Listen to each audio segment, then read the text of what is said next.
Para conducir este evento queda con ustedes Leonardo Kurchenko. Muy buenas tardes, ¿cómo están todos ustedes, señoras y señores? Bienvenidos, gracias por estar aquí. Maestras, maestros, directivos de instituciones educativas, sean todos ustedes bienvenidos. Nos da un enorme gusto recibirlos esta tarde aquí en el Museo Nacional de Antropología y en este auditorio tan emblemático justamente para la educación en México, el Auditorio Jaime Torres Bodet. Gracias a todos y sean ustedes bienvenidos a este simposio que lleva por título El modelo educativo, este gran espacio de reflexión y de análisis, hacer posible la reforma curricular, liderazgo, gestión escolar y gobernanza. La reforma educativa está en marcha en México. Es una reforma amplia, extensa, profunda, ambiciosa. Está en curso, tiene logros y avances ya a esta temprana etapa de implementación y de desarrollo, pero sobre todo queda mucho trabajo por delante, mucho trabajo por hacer en términos docentes, en términos de gestión, en términos curriculares también.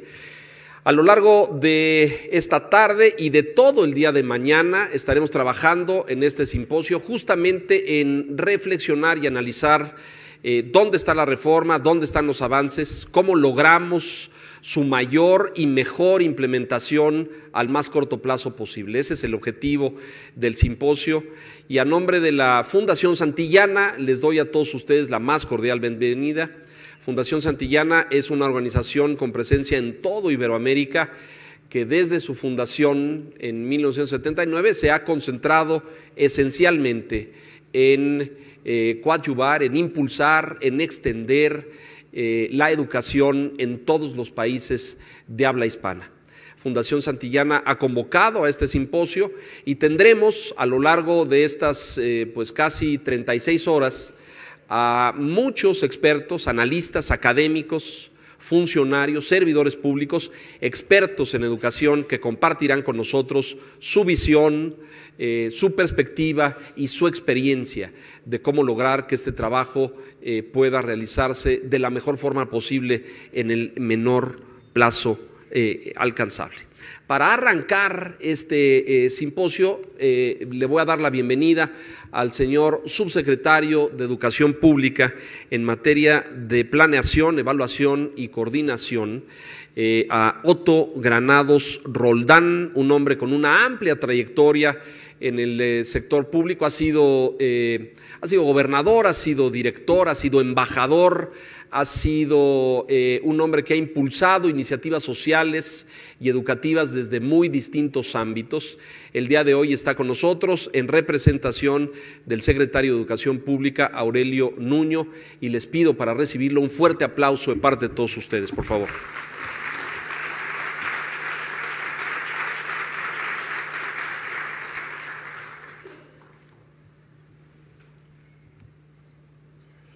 Muy buenas tardes a todas y todos ustedes. Quisiera saludar en primer término a los representantes de la Fundación Santillana, a Juan Arzós, a Mariano Jabonero, a David Delgado, a Arturo Velázquez de la Organización de Estados Iberoamericanos para la Educación, la Ciencia y la Cultura, representante en México de esta organización, a todas y todos los panelistas, a las maestras, a los maestros, supervisores, directivos, directores de escuelas. Muy buenas tardes a todos ustedes.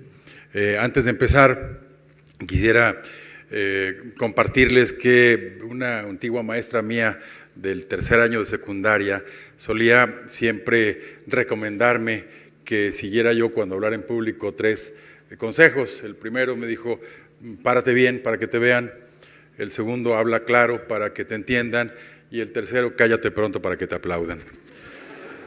Así que voy a tratar de hacer honor a por lo menos 2 quizá de estos consejos y decirles que en nombre del secretario de Educación Pública, Aurelio Nuño, agradezco muy sinceramente a la Fundación Santillana y a la Organización de Estados Iberoamericanos su invitación para participar en este espléndido, por lo que se ve, simposio internacional. Durante estos 2 días, como bien lo acaba de anticipar Leonardo Kurchenko, un grupo relevante de especialistas analizará temas centrales de la reforma educativa mexicana. Entre otras cosas, el nuevo modelo educativo, la compleja gobernanza del sistema educativo y quizá los dilemas de cara a la coyuntura política de 2018. Y por igual tendremos la oportunidad de revisar experiencias y prácticas en otros países que de la misma forma están trabajando en favor de una educación de calidad. Abordaré en mis palabras, que espero que sean breves, tan solo uno de estos temas, porque me parece que merece una reflexión esencialmente política. Como es bien sabido, la presentación del nuevo modelo educativo hace unos meses y la reacción notablemente positiva que ha tenido en la mayoría de los sectores, y este evento es un testimonio de ello, ha reintroducido, si bien pálidamente, la idea de que si la reforma educativa mexicana hubiera empezado por aquí, se hubieran evitado tensiones innecesarias. Desde el punto de vista político, esta tesis es discutible, entre otras razones porque el diseño, la formulación y la ejecución de la reforma pasaba inevitablemente por recuperar la conducción y el liderazgo de la gestión y de las decisiones de la política pública, sin lo cual hubiera sido imposible e impensable emprender una transformación de fondo. Por lo general, según demuestra una amplia literatura académica, suele ser normal que en la ejecución de una reforma educativa se produzcan conflictos de muy diversa naturaleza y dimensión, porque introduce cambios radicales en sistemas que son relativamente complejos, habituados a la estabilidad y en donde por una parte los diversos agentes tenían asignado un papel muy predecible en el corto plazo y por otra los arreglos políticos, presupuestales, institucionales, ensamblados por largo tiempo, se ven alterados a consecuencia de la reforma misma. En los países que las han emprendido, suele haber dos clases de reformas educativas. Unas, llamadas de acceso o de ingreso, son las más sencillas porque se dirigen básicamente a atender necesidades de cobertura, lo que sucedió con bastante éxito en México a lo largo del siglo pasado, y basta una organización eficiente y recursos suficientes para alcanzar resultados más o menos exitosos. Las otras, de tipo sistémico o estructural, son extraordinariamente más complejas desde el punto de vista técnico y político porque se dirigen a mejorar la calidad del servicio que se provee y esto naturalmente es mucho más difícil y gradual. Algo de esto es lo que ha sucedido en México en los últimos años. De manera gradual, quizá desde los años 80, se produjo una creciente atención pública por la educación, gracias a lo cual se generó una percepción muy extendida de que el tema importa e importa mucho, de que los resultados no eran los más satisfactorios y que debía hacerse algo serio, profundo y rápido. En ese contexto, la reforma educativa mexicana tuvo que instrumentarse en dos etapas. Una es la gestión de la educación, es decir, la operación de un enorme aparato educativo, el quinto más grande del mundo, y el entramado reglamentario y legal sobre el que se sostuvieron, por ejemplo, las relaciones laborales, el papel de los sindicatos en las decisiones internas de la autoridad, el tema salarial o la rendición de cuentas mediante las distintas evaluaciones.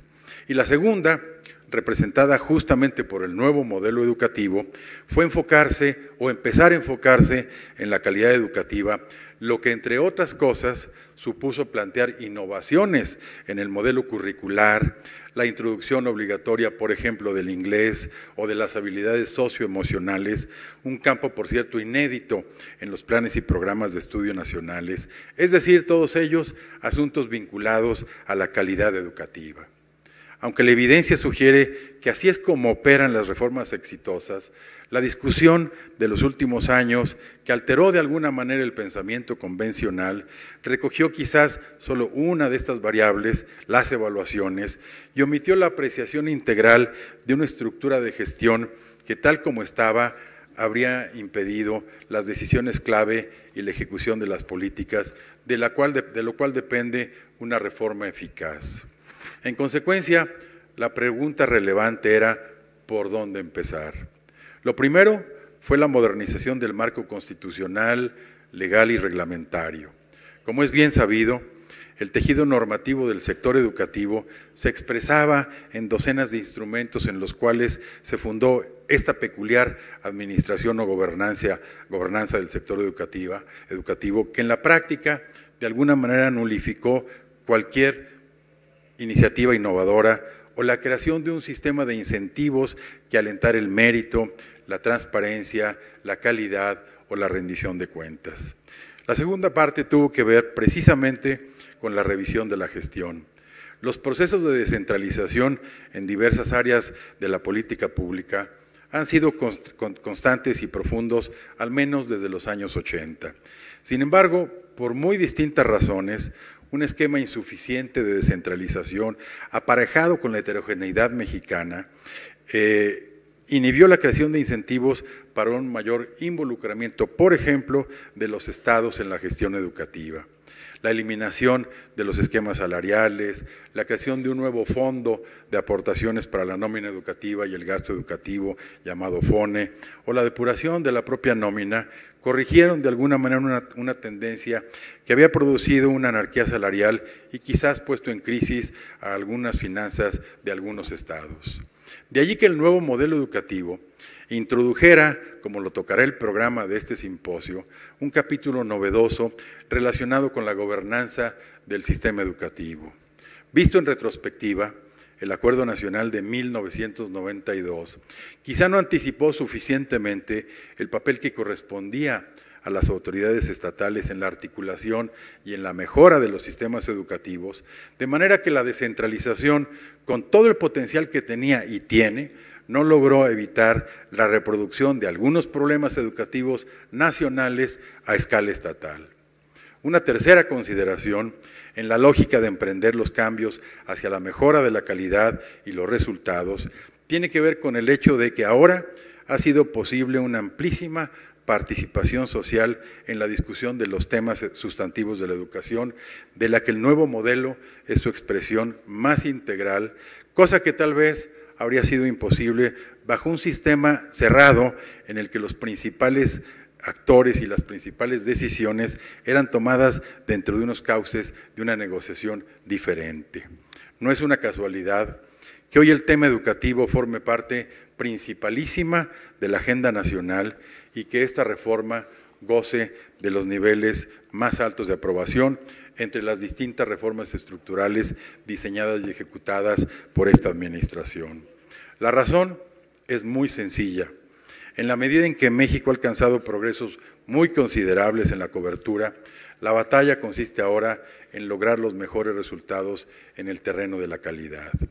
En el futuro, esta formulación política deberá reflejarse gradualmente en los indicadores de equidad e inclusión, en las evaluaciones, en los logros de aprendizaje, tanto nacionales como internacionales, en la correlación entre educación e ingreso y en mejores niveles de productividad y de competitividad nacionales. La experiencia internacional sugiere que en muchos países en desarrollo como México, la ejecución eficaz y oportuna de acciones como una reforma sistémica que involucre objetivos claros en las escuelas, la profesionalización docente o la autonomía escolar pueden hacer una gran diferencia. La reforma educativa irá cobrando una prioridad cada vez más intensa en la agenda pública del país, gracias en muy buena medida a todas y todos los que están aquí esta tarde, y a partir de lo avanzado, hasta ahora se convertirá en el tiempo en un genuino instrumento de movilidad social y económica. Los cambios educativos de gran calado toman tiempo y en consecuencia el objetivo es una ejecución ordenada y disciplinada de la reforma, con políticas y procesos eficaces, con aproximaciones sucesivas, con logros concretos y con niveles de consenso cada vez mayores. Esta reforma, ciertamente de enorme complejidad política, institucional y técnica, quedó ya establecida en la Constitución y en las leyes reglamentarias, pero su instrumentación dará los resultados esperados solo si se sostiene con la tenacidad, la energía, la claridad y la decisión suficientes en los próximos años. Felicito mucho a todas y todos ustedes y les deseo el mayor de los éxitos en estos 2 días de una reflexión trascendente para el país. Muchas gracias.